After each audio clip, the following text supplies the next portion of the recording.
Ngayong hapon mga katreje, kumusta?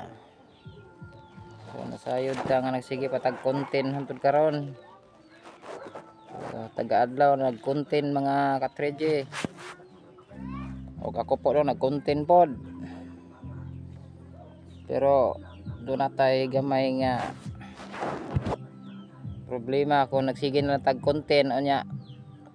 Wala po ta nag-alagad sa Ginoo. Tungod kay sumala sa Biblia nga atong mahibaluan mga katreje diya sa ikaduhang Korinto 5:10 nga kitang tanan moatubang gayud sa hukmanan ni Kristo aron modawat ang matag usa kanato subay sa atong mga binuhatan maayo man og daotan. Diha ang nakadiferensya mga katreje ko diya sa Ginoo kung karong mga panahon na anaa ato mga buhat sa dili maayo. So murag balikwaot kayo mga katreje. Hinaot nga anaa mo karon sa mga matarong nga buhat kay aron madawat ninyo ang pagkamatarong nga ihatag sa Dios kanato. Kay sa atong nabasa dinhi sa Biblia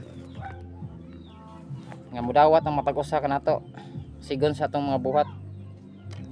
So kung nagabuhat man tag dili maayo, kamo dalay mulitok na nagum sa inyong madawat.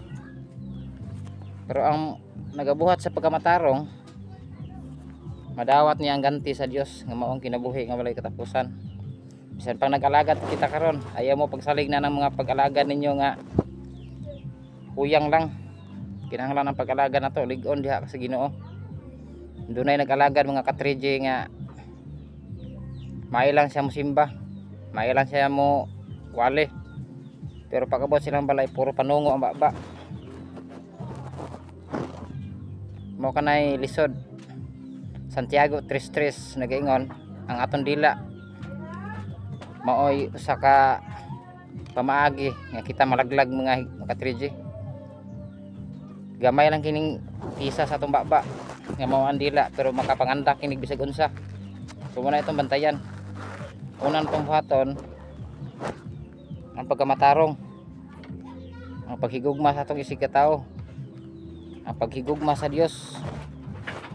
Tungod kay kung wala nimo na mga buhata mga katreje ang paghigugma sa atong isig katao, kanang imuhang pag-alagad karon useless lang. Kay sumala sa Juan ang tao nga miangkon nga nahigugma sa Dios apan wala siya nahigugma diha sa iyang isig katao kanang mga tawhana mga bakako na. So kinahanglan ang paghigugma diha sa Dios ug paghigugma sa iyang isig katao. Ingon ana lang mga katreje.